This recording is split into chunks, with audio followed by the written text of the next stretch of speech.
आदर्श शिक्षा केंद्र में आपका स्वागत है। आज हम लोग सीखेंगे टेंस के नियम तथा इसका ट्रांसलेशन कैसे बनाया जाता है बिल्कुल आसान तरीकों से।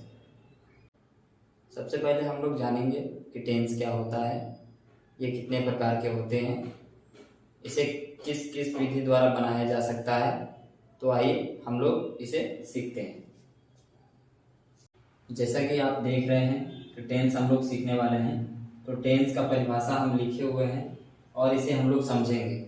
तो टेंस को हिंदी में हम लोग समय भी बोल सकते हैं और काल भी बोल सकते हैं। यानी कि टेंस होता क्या है, इसका परिभाषा लिखा हुआ है, तो हम लोग परिभाषा से समझते हैं कि टेंस आखिर होता क्या है। तो जैसा लिखा हुआ है कि किसी कार्य को करने पर उस कार्य के होने का पता चलना टेंस कहलाता है।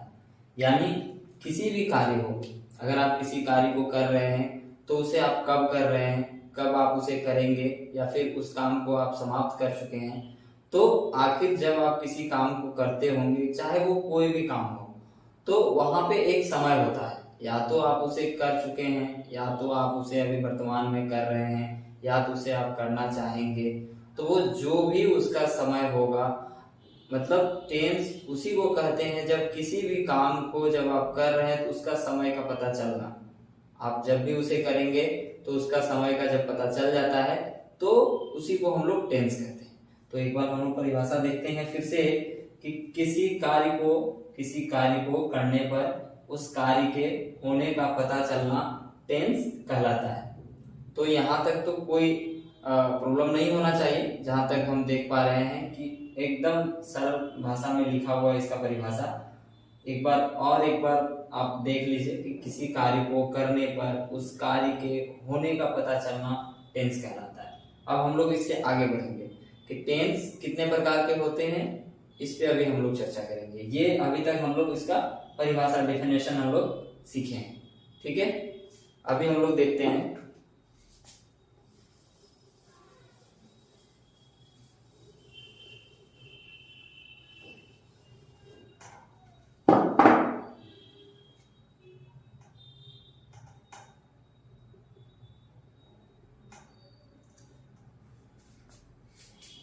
अभी हम लोग देखेंगे कि टेंस कितने प्रकार के होते हैं। टेंस कितने प्रकार के होते हैं। टेंस कितने प्रकार के होते हैं, अभी हम लोग इसको सीखेंगे। तो टेंस मुख्यतः 3 प्रकार के होते हैं। कितने प्रकार के? टेंस 3 प्रकार के होते हैं। एकदम सरल भाषा में है कि टेंस 3 प्रकार के होते हैं। कौन कौन से होते हैं अभी हम लोग देखेंगे।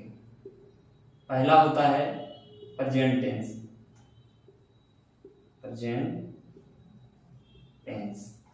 प्रेजेंट टेंस को हम लोग हिंदी में वर्तमान काल बोलते हैं। वर्तमान काल सभी को हम लोग डिटेल्स में पढ़ेंगे, अभी सिर्फ इसका नाम जान लेते हैं पहले। दूसरा होता है पास्ट टेंस। पास्ट टेंस को हम लोग हिंदी में बोलेंगे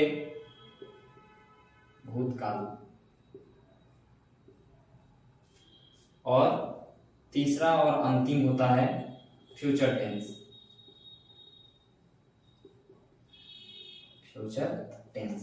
इसको हम लोग हिंदी में बोलते हैं भविष्य काल। यहां तक ठीक है। जहां तक हम समझा पा रहे हैं आप लोग को कि प्रेजेंट टेंस को हिंदी में हम लोग वर्तमान काल बोलते हैं, पास्ट टेंस को हम भूतकाल बोलते हैं हिंदी में, और फ्यूचर को भविष्य काल बोलते हैं।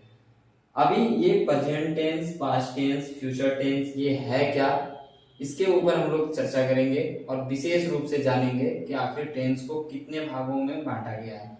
मुख्यतः 3 भागों में इसको बांटा गया है। 3 प्रकार के ही टेंस होते हैं, लेकिन अगर आप पढ़ेंगे, हम लोग जानेंगे, तो ये प्रेजेंट टेंस के भी 4 भाग होते हैं, पास्ट टेंस के भी 4 भाग होते हैं, और फ्यूचर टेंस के भी 4 भाग होते हैं। तो टोटल अगर हम लोग देख पाए तो टेंस अगर हम लोग पढ़ेंगे तो टोटल हम लोग 12 टेंस पढ़ेंगे। 12 प्रकार के होते हैं टेंस, और सबको विस्तार रूप से पढ़ेंगे। आज के इस वीडियो में हम लोग सिर्फ प्रेजेंट टेंस का पहला जो होगा, यानी प्रेजेंट टेंस का जो 4 भाग है उसका पहला जो टेंस होगा उसको आज हम लोग पढ़ेंगे। और उम्मीद है कि आप अगर इस वीडियो को पूरा देखेंगे तो टेंस से रिलेटेड आपको कोई भी इशू नहीं हो, कोई भी इशू नहीं, मुझे पूरा विश्वास है। अगर आप पूरा मन से अगर आप पढ़ेंगे, सीखने की उम्मीद से अगर पढ़ेंगे तो इसमें आपको कोई भी परेशानी होने वाला नहीं है, क्योंकि हम जो बताने वाले हैं वो बिल्कुल भी आसान और सरल शब्दों में रहेगा और बिल्कुल आसान एग्जाम्पल के साथ आपको समझाया जाएगा। इसमें आपको कोई भी परेशानी नहीं होगी। ठीक है, आगे बढ़ते हैं। अभी हम लोग चर्चा कहाँ पे करेंगे? प्रेजेंट टेंस के ऊपर।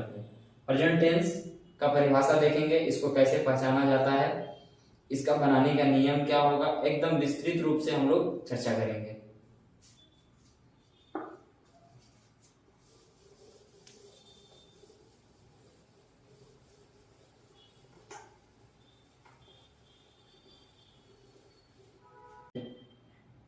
अभी हम लोग टेंस के जो 3 प्रकार दिखाए थे, प्रेजेंट टेंस, पास्ट टेंस और फ्यूचर टेंस, तो इसका पहला प्रेजेंट टेंस के बारे में हम लोग चर्चा करेंगे।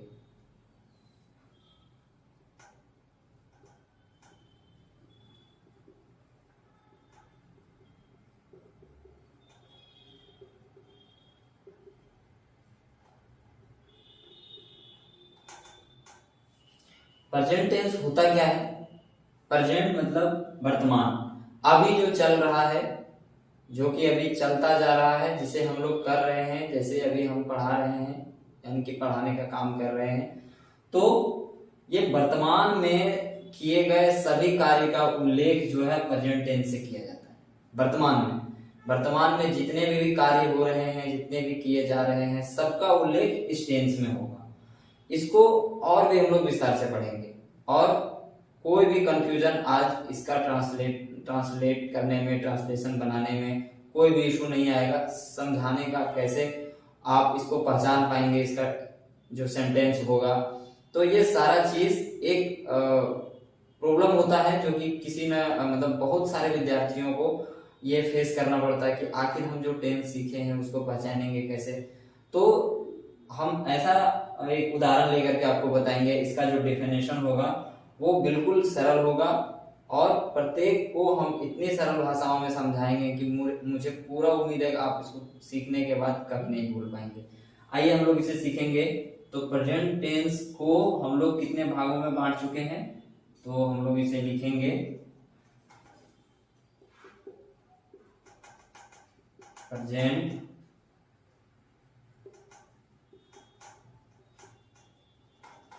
टेंस के 4 प्रकार होते हैं। प्रेजेंट टेंस का भी 4 प्रकार होता है, जैसे मैंने पहले बताया। तो इसका पहला हो जाएगा present indefinite. Present indefinite tense. इसका दूसरा होगा प्रेजेंट इम्परफेक्ट टेंस। तीसरा होगा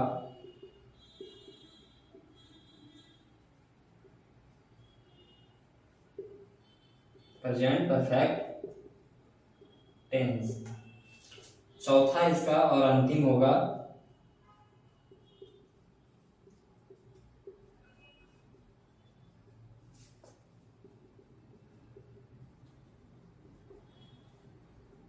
प्रेजेंट परफेक्ट कंटीन्यूअस टेंस।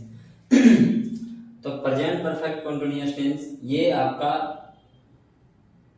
ये जो मुख्य रूप से 4 हैं, ये जो 4 हैं, present indefinite tense, present imperfect tense, present perfect tense, present perfect continuous tense.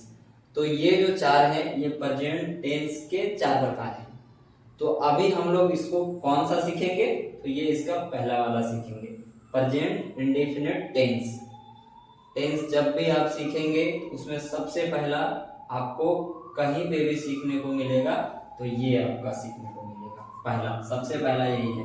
अगर आप सिस्टमेटिक तरीका से सीखेंगे आप तो आपको कभी भी प्रॉब्लम नहीं होगा, ठीक है। तो अभी हम लोग देखेंगे प्रेजेंट इंडेफिनिट टेंस को। ये पहला टेंस है प्रेजेंट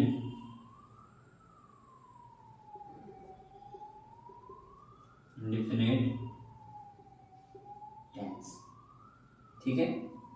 अभी हम लोग इसका परिभाषा देखेंगे, परिभाषा इसका क्या होगा। अभी हम लिख रहे हैं और आप लोग को भी बोल रहे हैं कि आप जब भी इसे देख रहे हैं, इस वीडियो को देख रहे हैं, तो आप लोग भी अपना कॉपी में इसे लिख लें और याद करने का कोशिश करें। एकदम सरल सा उदाहरण है, आप इसे सीख लेंगे तो आगे का टेंस जब भी सीखेंगे तो आपको याद करने में बहुत आसानी होगा, क्योंकि जितने भी परिभाषा है सबको मैंने एक नियम से बना करके सबको उसी तरह से रिलेट कर दिया। बस आपको कुछ कुछ चीजें सिर्फ अलग करना है, बाकी परिभाषा आपका वैसा ही है जैसा आपका पहले टेंस को देखने को मिलेगा, ठीक है।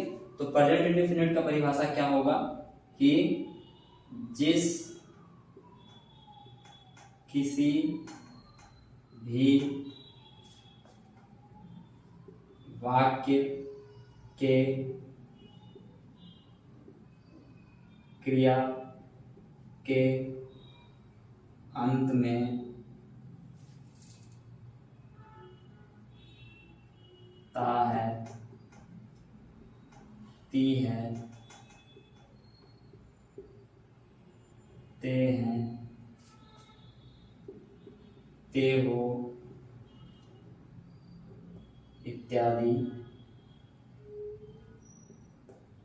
रहे तो उसे प्रेजेंट इंडेफिनिट टेंस का वाक्य माना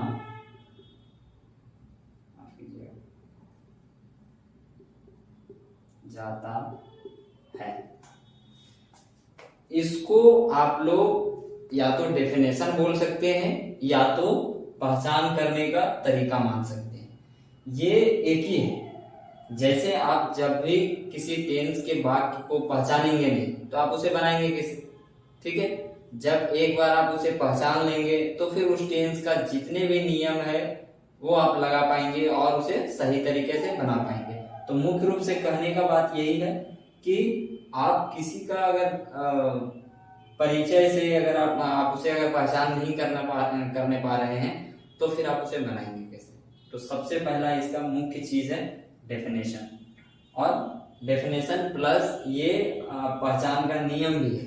अगर आप इसे देख लेंगे, सीख लेंगे तो आपको पहचानने में कहीं भी दिक्कत नहीं होगी। अब इसका हमको डिटेल्स में एक बार बता रहे हैं आपको कि जिस किसी भी वाक्य यानी सेंटेंस वाक्य के क्रिया के अंत में ये सब चीजें अगर आपको नया लग रहा है, जैसे वाक्य है, क्रिया क्या है, तो इसके लिए आप लोग घबराएं नहीं, हम आपको बता ही देंगे, इसी वीडियो में बता देंगे कि ये सब कोई बड़ा चीज नहीं है। आप आसानी से ये सब चीज को समझ सकते हैं, कोई भी बड़ा चीज नहीं है।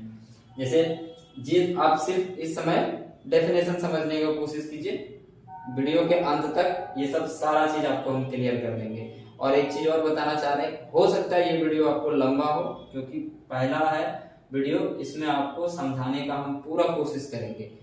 तो आप वीडियो अगर लंबा है तो इसके बारे में आप चिंता ना हो, आप बिल्कुल सही चीज आप सीख रहे हैं। तो जिस किसी भी वाक्य के क्रिया के अंत में आप इसको गौर करेंगे, ता है, ती है, ते हैं, ते हो इत्यादि रहे तो उसे प्रेजेंट इंडेफिनिट टेंस का वाक्य माना जाता है, ठीक है। आपको सिर्फ यही याद करना है और दिमाग से याद करना है। जिस किसी भी क्रिया के अंत में ता है, ती है, ते हो इत्यादि रहे तो उसे प्रेजेंट इंडेफिनिट टेंस का वाक्य माना जाता है। यानी कि जिस भी क्रिया के अंत में ये सारे चीज जो लिखे हुए हैं अगर वो है तो वो प्रेजेंट इंडेफिनिट टेंस का वाक्य माना जाता है, और उसी का बनाने का नियम के अनुसार से आप उसे बना करके सॉल्व कर सकते हैं। हम लोग ट्रांसलेशन बनाने के लिए सीखते हैं तो पता नहीं चलता है कि कौन सा ये नियम से बनेगा, ये कौन सा टेंस का है वाक्य, तो इसी में ज्यादातर विद्यार्थी जो है वो मतलब कि समझ नहीं पाने के कारण उसे छोड़ देते हैं या तो फिर उसे गलत बना देते हैं। ठीक है, तो मुख्य रूप से यही आपको समझना है। अब इसको क्या है, इसके बाद हम लोग देखेंगे इसका बनाने का नियम। बनाने का नियम क्या होगा, यहां तक आप लोग नोट कर लिए होंगे तो अच्छा है, नहीं तो आप वीडियो को पॉज करके आप इसे नोट कर सकते हैं। ये बहुत ही जरूरी चीज है, अगर आप इसे लिखते जाएंगे तो आपको आसानी होगी समझने में। तो अब हम लोग इसे बनाने का प्रकार में देखेंगे, इसको बनाया कैसे जाता है। बनाने का नियम में, बनाने का नियम, ठीक है, इसका ट्रांसलेशन आखिर हम लोग बनाएंगे कैसे, लिखा हुआ रहेगा कैसे और पहचानेंगे कैसे। तो इसका बनाने का नियम में हम लोग एकदम सरल भाषा लिखे हुए हैं, आपको याद हो जाएगा। अगर आप एक दो बार पढ़ेंगे आपको निश्चित रूप से हम बोल रहे हैं आपको याद हो जाएगा। बनाने का नियम है कि इसे हिंदी से अंग्रेजी में बदलने या फिर ट्रांसलेट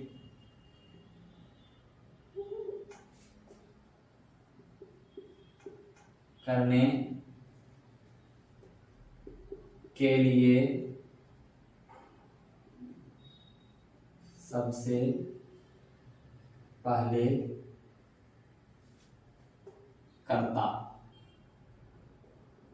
सबसे पहले कर्ता, उसके बाद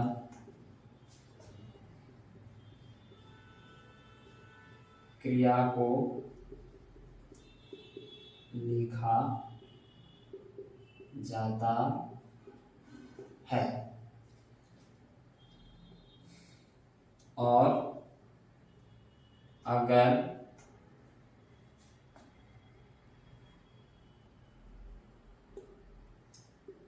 वाक्य में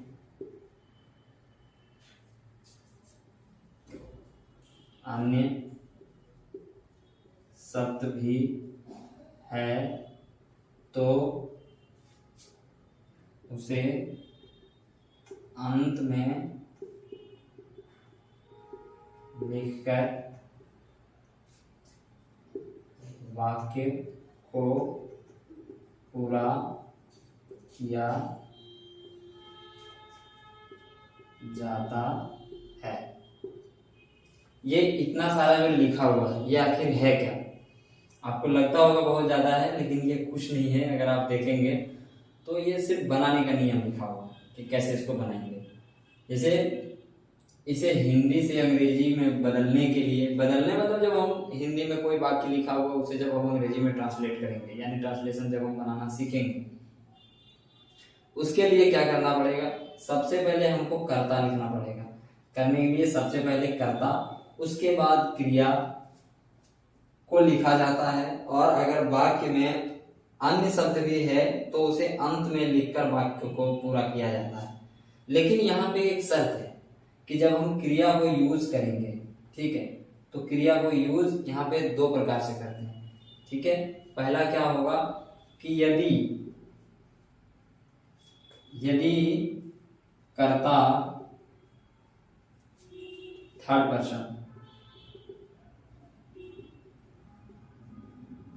पर्सन हो तो क्रिया के अंत में एस या ES लगाना ना भूलें। ये एकदम इंपॉर्टेंट चीज है, इसको आप नोट कर सकते हैं, ये एकदम इम्पोर्टेंट चीज है, इसको आप नोट कर सकते हैं। कैसे? अभी आप इसे थर्ड पर्सन को देख करके आपको घबराहट होती होगी, ये थर्ड पर्सन क्या है, क्रिया क्या है, कर्ता क्या है, तो अभी सिर्फ आप इसे नोट कर लीजिए, इसको हम मिटा करके इसी सब पे चर्चा करेंगे कि आखिर ये होता क्या है। ठीक है,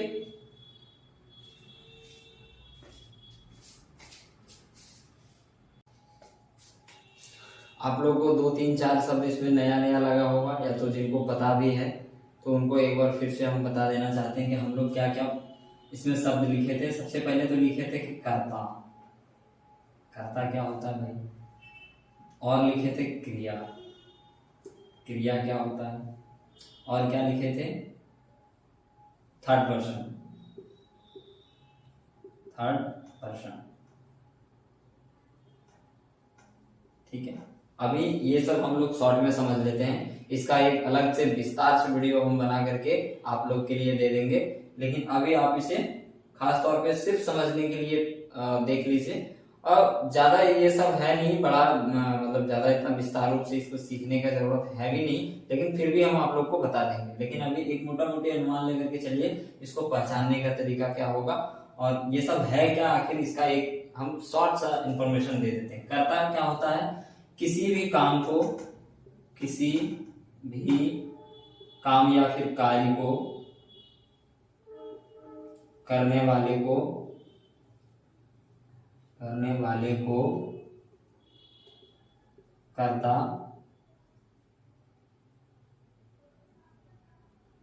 कहते हैं। ठीक है, किसी भी कार्य को करने वाले को कर्ता कहते हैं। कार्य तो आप समझ ही रहे हैं, काम। ठीक है, तो काम यानी कि कोई भी काम अगर आप कर रहे हैं, या तो कोई व्यक्ति अगर कर रहा है, या तो किसी के द्वारा अगर किया जा रहा है, तो उसको कर्ता बोलेंगे। कैसे? जैसे आप गेंद खेल रहे हैं, तो खेलने का काम कौन कर रहा है, आप कर रहे हैं, तो आप यहाँ पे कर्ता हो गया। हाँ, और कर्ता को अंग्रेजी में सब्जेक्ट बोलते हैं, कर्ता को अंग्रेजी में सब्जेक्ट बोलते हैं। ठीक है, तो ये चीज आपको अभी हम बता दे रहे हैं, या यूज होगा। तो कर्ता को अंग्रेजी में हम लोग सब्जेक्ट बोलते हैं, तो किसी भी कार्य को करने वाले को हम लोग सब्जेक्ट बोलते हैं, या फिर उसे कर्ता बोलते हैं। जैसे मैं अभी पढ़ा रहा हूँ, तो पढ़ाने का काम मैं कर रहा हूँ, तो मैं यहाँ पे करता हूँ। जैसे वह खाना खा रहा है, तो खाने का काम वह कर रहा है, तो वह यहाँ पे करता है। वे लोग घर जा रहे हैं, तो घर जाने का काम वे लोग कर रहे हैं, तो वे लोग यहाँ पे कर्ता हो गए। ठीक है, ये आप एक अनुमान ले लीजिए कि कर्ता उसी को करता है जो किसी भी काम को कर रहे हो, या फिर उसका योगदान उस कार्य में हो, तो वो कर्ता होगा। ठीक है, दूसरा आता है क्रिया। क्रिया क्या होता है, क्रिया काम को ही बोला जाता है। क्रिया जो होता है वो काम को ही बोला जाता है। जैसे आप खाना खा रहे हैं, गेंद खेल रहे हैं, या पढ़ाई कर रहे हैं, तो ये सब तो काम ही है। क्रिया क्या होता है, आप किसी भी चीज को अगर आप कर रहे हैं, तो वो एक काम ही होता है, वो एक काम होता है। तो क्रिया किसी भी कार्य को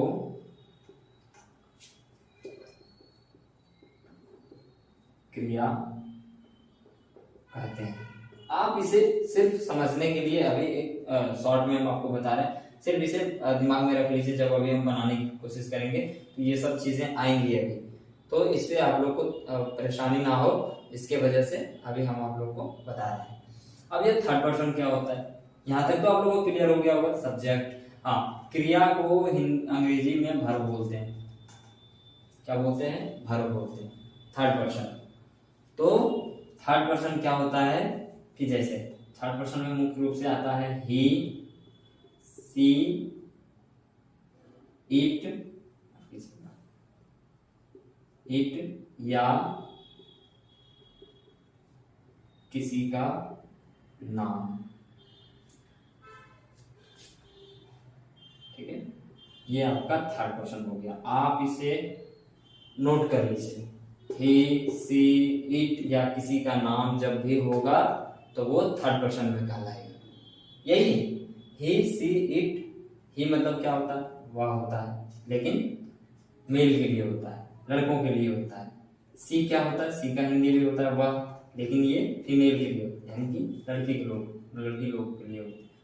फिर ये ईट होता है, ये आपका छोटे छोटे जानवर पशु पक्षी ये सब के लिए यूज किया जाता है, सामान के लिए यूज किया जाता है। इसके ऊपर भी हम लोग चर्चा करेंगे। और नाम तो आप जानते हैं, किसी का भी नाम आप ले लीजिए, राम, मोहन, सोहन, ये सब जितने भी हैं ये सब नाम में ही आ गया। तो ये सब जितने भी आएंगे सब थर्ड पर्सन में आएंगे। इस पे डिटेल्स वीडियो एक हम बना करके डाल देंगे, लेकिन आप नॉर्मली आप इसे समझ लीजिए कि थर्ड पर्सन में क्या क्या आता है। तो ही, सी, इट या किसी का नाम थर्ड पर्सन का नॉर्मल है। ही, सी, इट या किसी का नाम ये थर्ड पर्सन होता है। ठीक है, यहां तक समझ में आ गया।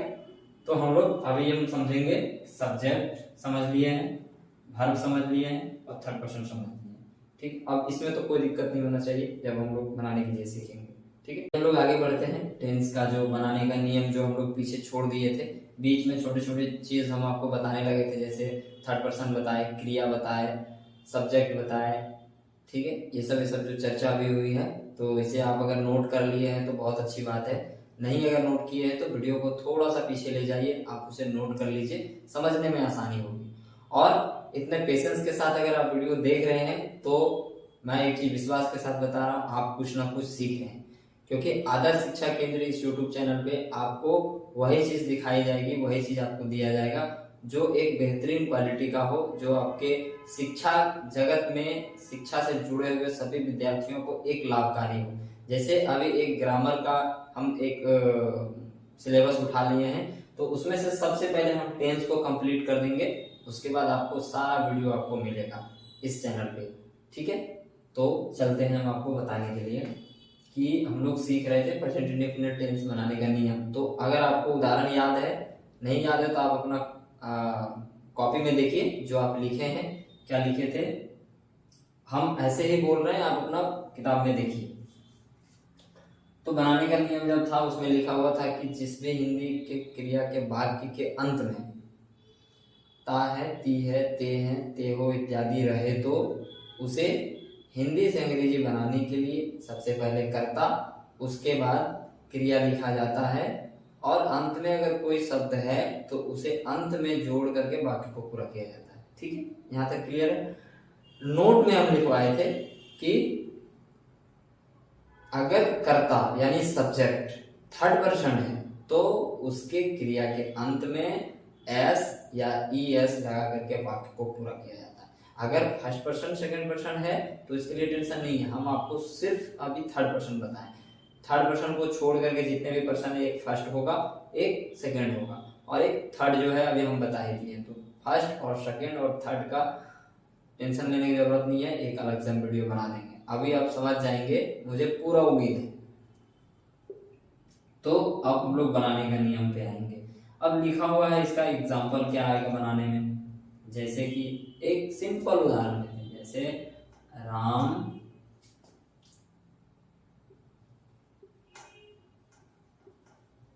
खेलता है, राम खेलता है। अभी इसको हम तो सिर्फ एक ही लिए हैं इसका एग्जाम्पल दिखाने के लिए, आपको बहुत सारे लिखे हुए रहेंगे, उसमें से पहचानना पड़ेगा कि प्रेजेंट इंडेफिनिट टेंस का ये वाक्य है या नहीं है, या फिर कौन सा वाक्य का ये सेंटेंस है। ठीक है, तो देखिए ये राम क्या हो गया, आपका सब्जेक्ट हो गया, सब्जेक्ट हो गया, जिसे हम लोग क्या बोलते हैं,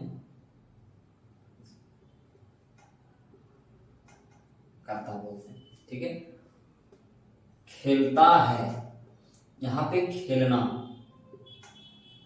खेलना क्या है, कार्य है, क्या है, कार्य है, जिसे हम लोग क्रिया बोलते हैं, और इसी को अंग्रेजी में हम लोग वर्ब बोलते हैं। ठीक है, तो इसका परिचय से हम लोग कैसे पहचानेंगे कि डेफिनेशन आप साथ साथ में पढ़िए कि जिस हिंदी वाक्य के, ये पूरे सेंटेंस को हम लोग वाक्य बोलते हैं, यानी कि वाक्य मतलब क्या, इसका अंग्रेजी सेंटेंस, सेंटेंस पूरा ये एक सेंटेंस है। जिस हिंदी वाक्य के क्रिया, क्रिया क्या हो गया, खेलना, खेलना एक क्रिया हो गया, उसके अंत में, उसके अंत में क्या लिखा हुआ है, खेलता है, राम खेलता है। तो ता है, आप इसको अलग कर दीजिए, आप इसको अलग कर दीजिए, ता है लिखा हुआ है, तो ये आप प्रेजेंट इंडेफिनिट टेंस का वाक्य में आ जाएगा। दूसरा है, जैसे और हम समझते हैं, मैं घर जाता हूं, ठीक है, ता हूं अंत में है, ये प्रेजेंट इंडेफिनिट में कहलाएगा। और ले लेते हैं एग्जांपल, वे लोग किताब पढ़ता है, लास्ट में है ता है, यानी कि ये लास्ट में कहां पे है, एक क्रिया के अंत में। ये पढ़ना क्या है, क्रिया है, पढ़ना क्रिया है, जाना क्या है, क्रिया है। यही हम आपको दिखा रहे हैं कि क्रिया के ही अंत में लिखा हुआ है। एक और उदाहरण लेते हैं, हम लोग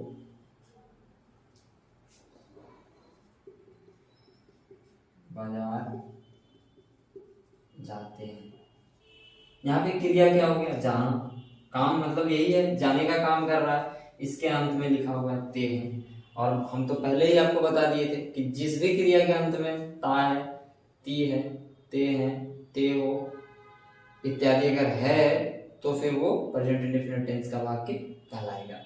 पहचानने का नियम यही है, ठीक है, यहां तक समझ गए हैं। अब इसको बनाने का नियम समझते हैं कि आखिर इसको बनाएंगे कैसे। जो डेफिनेशन हम आपको लिखवाए हैं उसका अभी यूज होगा, आप अपना कॉपी को देख लें एक बार, हम आपको बता रहे हैं। पहला उदाहरण था, राम जाता है, ये राम क्या है, करता है, जिसके हम लोग सब्जेक्ट बोलते हैं। कौन सा पर्सन है, थर्ड पर्सन है।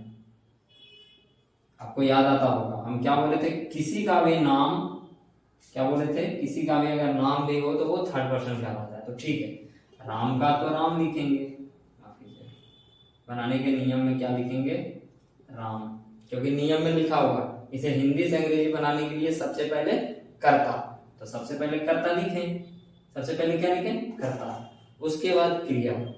क्रिया क्या है यहाँ पे, जाना, तो जाने का अंग्रेजी क्या होता है, वो होता है, ठीक है। लेकिन एक शर्त था, हम लोग को क्या था, नोट में लिखे थे, एक शर्त क्या था कि यदि आपका कर्ता यानी कि सब्जेक्ट अगर थर्ड पर्सन हो तो उसके क्रिया के अंत में या तो आप एस लगाइए या तो आप ई एस लगाइए। तो गो के साथ में हम लोग ई एस लगाएंगे, किसमें एस लगता है किसमें ई एस लगता है, ये भी एक अलग चैप्टर है, लेकिन आपको एक दो में ही कंफ्यूजन आएगा, इससे ज्यादा नहीं आएगा। इसके ऊपर में भी जब आगे आप सीखेंगे तो इसका कंफ्यूजन हम बीच बीच क्लास में ही दूर कर देंगे कि कहाँ कहाँ पे एस और कहाँ कहाँ पे ई एस लगता है। एक दो वर्ड मतलब आपको रेगुलर यूज में आता है, जैसे गो हो गया, तो ये अभी ही आपको आ गया सामने में, तो इसके साथ हम लोग एस लगाते हैं, ठीक है।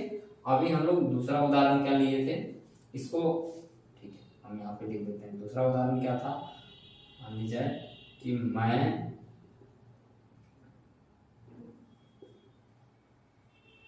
खेलता हूं, मैं खेलता हूं, मैं क्या है, करता, मैं हो गया आपका करता, खेलना क्या हो गया, क्रिया हो गया, क्या हो गया, क्रिया हो गया। अब उदाहरण के माफ कीजिएगा, परिभाषा से, डेफिनेशन से यही पता चलता है कि जिस भी वाक्य के अंत में ता है लिखा हुआ वो प्रेजेंट इंडेफिनिट का वाक्य होगा, प्रेजेंट इंडेफिनिट का वाक्य हो गया। तो अभी इसको बनाने का नियम क्या है कि सबसे पहले कर्ता, तो सबसे पहले कर्ता है, तो कर्ता का अंग्रेजी मैं, का अंग्रेजी आई हो गया। उसके बाद कर्ता के बाद क्रिया लिखा जाता है, तो क्रिया यहाँ पे क्या है, खेलता हूं, तो खेलने का अंग्रेजी होता है प्ले। अब देखिए, अब हम यहाँ पे आपको एक चीज शॉर्ट में बताना चाह रहे हैं कि थर्ड पर्सन को छोड़ के फर्स्ट पर्सन सेकंड पर्सन क्या क्या होता है, उसमें आपको एस या एस नहीं लगाना है। फर्स्ट पर्सन क्या क्या होगा हम लिख देंगे, वीडियो के अंत में बता देंगे कि फर्स्ट पर्सन कौन कौन सा होता है, सेकंड पर्सन क्या क्या होता है, ठीक है। तो भी समझ लीजिए, लेकिन मोटा मोटी ये जान लीजिए कि आई जो है वो फर्स्ट पर्सन है।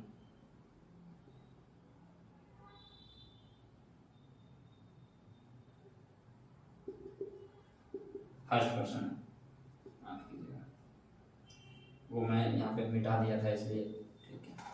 ये फर्स्ट पर्सन है, ठीक है। आई क्या है, फर्स्ट पर्सन। तो इसमें घबराने की जरूरत नहीं है कि पले के साथ में कुछ लगाना है, कुछ नहीं लगाना। जैसे और तीसरा एग्जांपल लेते हैं, जैसे वे लोग पढ़ते हैं, ठीक है। तो वे लोग का क्या होता है, दे, ठीक है। ये कर्ता लिख दिए, सबसे पहले कर्ता, उसके बाद क्रिया। पढ़ना का क्या होगा, रीड, कुछ नहीं, हो गया, इतना ही लिखना है और कुछ नहीं लिखना है, ठीक है। दूसरा देखते हैं, हम लोग खाते हैं। पहचानने का नियम आपको पता ही है, बनाने का नियम भी आपको जान ही गए हैं। वी होगा हम लोग का अंग्रेजी और खाने का अंग्रेजी होता है ईट, बस हो गया, वी ईट। और भी हम लोग एग्जांपल देखते हैं, ठीक है। हमको ऐसा लग रहा है कि आपको शायद थर्ड पर्सन बनाने वाले में प्रॉब्लम होगा, लेकिन ऐसा नहीं है, उसका भी हम पूरा क्लियर कर देंगे। और जब आप उसे प्रैक्टिस करेंगे तो वीडियो के डिस्क्रिप्शन में हम डाल देंगे एक पेज जिसमें कि आपको उसको बनाना है। वो पेज को आप डाउनलोड कर लीजिएगा, उसमें हम डेली का एक्सरसाइज दे देंगे, उसको आप अगर हल कर लेंगे तो सारा चीज आपका सॉल्व हो जाएगा। बनाने का नियम से रिलेटेड जो भी इशू है, कुछ भी होगा आप मुझे कमेंट सेक्शन में पूछ सकते हैं कि ये कैसे होता है, पूरा उसका निदान किया जाएगा, सॉल्यूशन दिया जाएगा। और एग्जांपल हम देख रहे हैं, हम लोग विद्यालय जाते हैं। अभी एकदम आसान आसान बता रहे हैं, और बड़े बड़े ट्रांसलेशन भी आप एकदम इजी से बना सकते हैं, एकदम इजी से, मुझे पूरा भरोसा है। अगर आप नियम एक बार सीख लिए आपको कोई इशू नहीं होने वाला, कभी भी नहीं। हम लोग विद्यालय जाते हैं, क्या होगा, वी, नियम तो यही है, सबसे पहले करता, लिख दिए वही करता, वी जाते हैं। मतलब यहाँ पे एक चीज देख लीजिएगा, ये एक अतिरिक्त शब्द यहाँ पे लिखा हुआ, मतलब एक्स्ट्रा है। हम लोग क्या पहले पढ़ते थे, हम लोग जाते हैं, लेकिन ये जो अतिरिक्त शब्द आया है तो इससे डरने का कोई जरूरत नहीं है, तो है ये बाद में आया है तो बाद में इसको लिखेंगे, सीधे से बात है। वी और जाने का क्या होता है, वो होता है, वो होता है। और कहाँ जाता है, तो विद्यालय जाता है, तो स्कूल।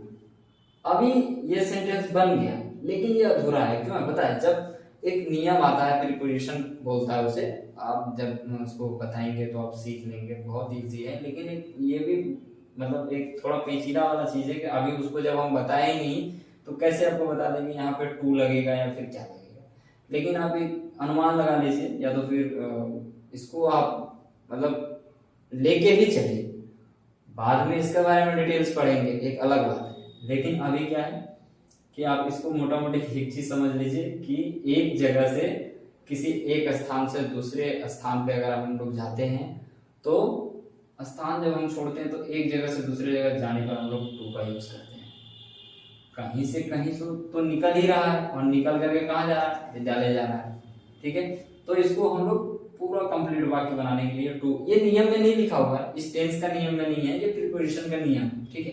तो इससे आप लोग घबराएंगे, ठीक, कहीं भी जाएगा, सिर्फ स्कूल नहीं। जैसे कि ये भी हम बोलते हैं, अभी इसका दूसरा उदाहरण लेते हैं, ठीक है। जैसे मैं घर जाता हूँ, क्या बनेगा इसका, आई गो टू स्कूल, बस कुछ नहीं। ये टू जुटा एक्स्ट्रा है, ये इसको अंत में लिखना है, ठीक है। हम एग्जाम्पल ये सॉरी परिभाषा में लिखे हुए हैं कि अगर अतिरिक्त शब्द है उसको अंत में बना करके वाक्य को पूरा किया जाता है, ठीक है। यहाँ तक समझ में आ गया। और भी एग्जाम्पल देखते हैं, आप वीडियो से अगर बोर हो रहे हैं तो कोई बात नहीं, वीडियो को पॉज कीजिए, थोड़ा पानी पीजिए, इधर उधर थोड़ा टहल के आइए, फिर वीडियो को ऑन कीजिए, सीखिए। क्योंकि मैं एक फ्लो में बना रहा हूँ, जितने चीज आते जाएंगे उसको मैं बनाऊंगा। मेरा वीडियो लॉन्ग हो रहा है, इससे मुझे कोई तकलीफ नहीं है, आपको भी नहीं होनी चाहिए। तो लेकिन एक साथ डालने से आप उसे देख पाएंगे। जरूरी नहीं कि आप एक बार ही लें फोन को या लैपटॉप में, कहीं भी देख रहे हैं, अगर अच्छा लग रहा हो तो इससे आप घबराएं नहीं। थोड़ा 2 मिनट का ब्रेक ले लीजिए, पानी पी लीजिए, आइए, कोई दिक्कत नहीं। वैसे बीच बीच में ब्रेक लेने से और पढ़ने का मन करता है, एक चीज आप ध्यान रखेंगे। दूसरा चीज क्या हो गया, एग्जाम्पल यहां तक समझ गए, और भी देखते हैं। जैसे वह गेंद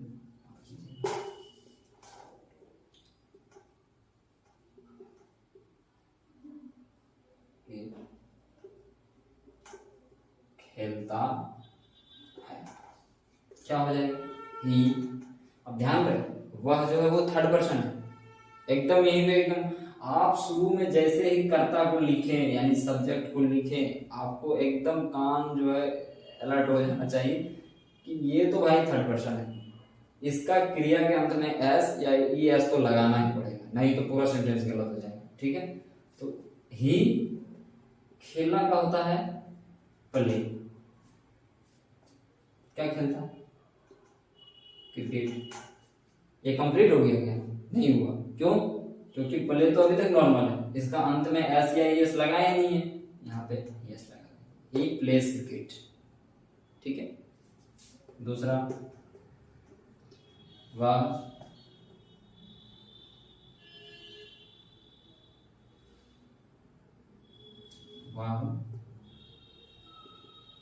खाना खाती है। यहां भी देख लीजिए, हम थर्ड पर्सन से शुरुआत की है, खाती है यानी सी होगा, खाती है फीमेल के लिए, तो सी इट फूड, ये कंप्लीट है क्या, नहीं है कंप्लीट, सी इट्स फूड, यहाँ पे सी इट्स फूड, तो यहाँ पे एस या एस लगाना पड़ेगा। और तीसरा क्या है, मैं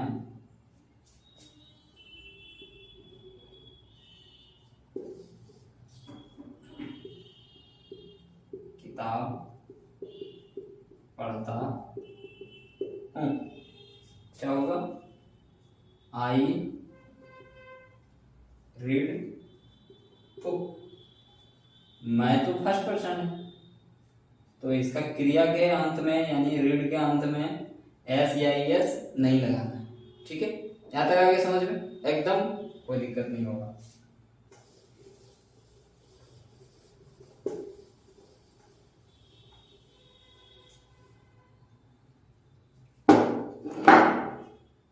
यहां तक हम लोग सीखे, क्या क्या सीखे एक बार हम लोग कवर करते हैं।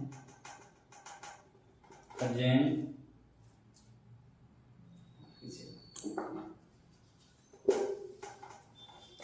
यहाँ पे हम लोग सीखे हैं, क्या क्या सीखे हैं एक बार फिर से हम कवर करते हैं। सीखे हैं पहला प्रेजेंट,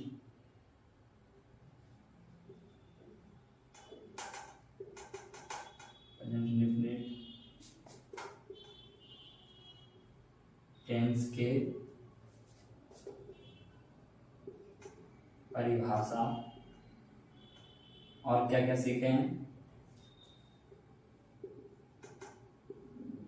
बनाने का नियम, और क्या सीखे हैं,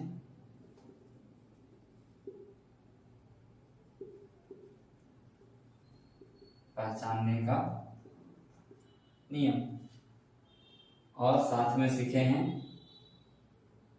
कर्ता क्रिया, ये सब क्या होता है, ये सब तो शॉर्ट में हम बताएं। ठीक, ये सब तीनों चीजों को अगर आप एक बार अच्छे तरीके से देख लेते हैं तो फिर आपको कहीं भी परेशानी नहीं होने वाली प्रेजेंट इंडेफिनिट टेंस में। और हम आपको ये भी बोलते हैं, अगर ये सब चीज आपको कैप्चर एक बार हो गया माइंड में, तो नेक्स्ट जो भी टेंस पढ़ेंगे उसमें इतना पेचीदा नहीं होगा। ये वीडियो थोड़ा लंबा इसलिए हो गया क्योंकि आप लोग को पूरा चीज बताना पड़ा है, ठीक है। और ध्यान रखिए ये अभी कंप्लीट नहीं हुआ है, ये वीडियो अभी कंप्लीट नहीं हुआ है। इसका निगेटिव और इंट्रोगेटिव, निगेटिव समझते हैं आप लोग, निगेटिव यानी कि नकारात्मक शब्द। जैसे अभी हम लोग क्या लिखते थे कि मैं गेंद खेलता हूं, ये पॉजिटिव है। इसका निगेटिव वाला कैसे बनेगा, मैं गेंद नहीं खेलता हूं, ठीक है, ये निगेटिव हो गया। और इसका एक इंट्रोगेटिव भी होता है, जैसे क्या मैं गेंद खेलता हूं, क्या वह किताब पढ़ती है, क्या वे लोग खाना खाते हैं, ये सब इंट्रोगेटिव हो गया। जिसमें भी नहीं लगा हो बीच में वो आपका निगेटिव हो गया। और जिस भी वाक्य में आपका क्या लगा हो क्रिया के पहले यानी सबसे शुरू में तो वो आपका इंट्रोगेटिव हो गया। तो इस पे निगेटिव और इंट्रोगेटिव पे विस्तार वीडियो बनाने की जरूरत होगा ताकि आप समझ सकें। तब तक आप लोग इस वीडियो को जहां जहां भी समझ में नहीं आया है एक बार देखिए। अगर आपको इस वीडियो में कोई त्रुटि लगा हो, कहीं पे कुछ हम गलत लिखे हैं या फिर कुछ गलत बोले हैं, तो आप मुझे वीडियो सेक्शन में माफ कीजिएगा डिस्क्रिप्शन में आप मुझे लिखें, कमेंट सेक्शन में आप मुझे बताएं, ठीक है। उसके लिए सॉरी है दिल से, जो भी गलती हुआ होगा। ये मेरा पहला वीडियो है, कैसा लगा एक बार आप जरूर बताएंगे। ये मुझे मतलब प्रोत्साहित करेगी कि मैं आप लोग को जो वीडियो दिया हूँ वो कितने लाभकारी है। लेकिन ऐसा उम्मीद है कि आपको आदर्श शिक्षा केंद्र के इस YouTube चैनल पे आपको एक से एक जो होगा वीडियो वो देखने को मिलेगा शिक्षा से जुड़ी हुई, और आपको कोई भी तकलीफ नहीं होने वाला है अगर आप इसे सीखेंगे तो। फिर भी अगर मेरा कुछ गलती है आप मुझे बताएं, उसे सुधारने का मेरा पूरा दायित्व रहेगा, ठीक है।